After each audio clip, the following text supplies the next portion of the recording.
Are you someone who listens to music or has headphones on whilst they are vacuuming or cleaning? I wanted to show you that quick video of my son vacuuming because that demonstrates how easy it is to actually accidentally suck something up that you don't mean to. Now, several things often happen from that point. As you can see, he responded very, very quickly, and he actually went and turned the vacuum cleaner off and investigated what it was and went from there. A lot of people, especially if they haven't heard sucking up something, they don't respond at all. And that could mean that you may end up throwing out something that is actually precious to you, and you might not realize until it's way too late.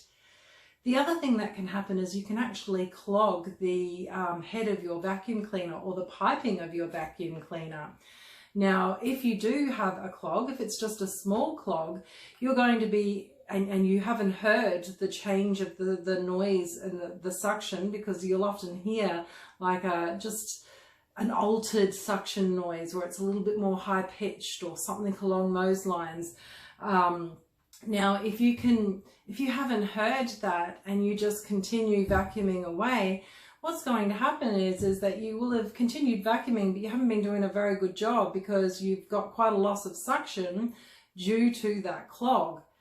If the clog is significant and you have noticed, then you might have to spend 5 minutes or more trying to unblock it or trying to dislodge that thing that is caught up. Now, if that does happen to you, one of those wire coat hangers is very effective for unclogging a vacuum cleaner.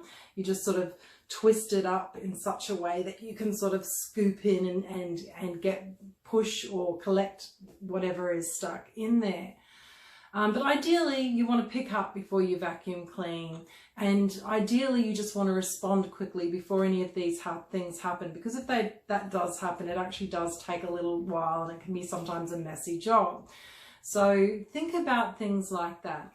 When you're cleaning, you want to be able to use all your senses for your own safety, for your own efficiency, and just so that you can get the job done and get on with it. So keep that in mind and listen out whilst you're vacuuming, because it's important and it will save you time. Thank you very much for watching, and thank you for supporting my Active Domestics Cleaning channel. Have a great day.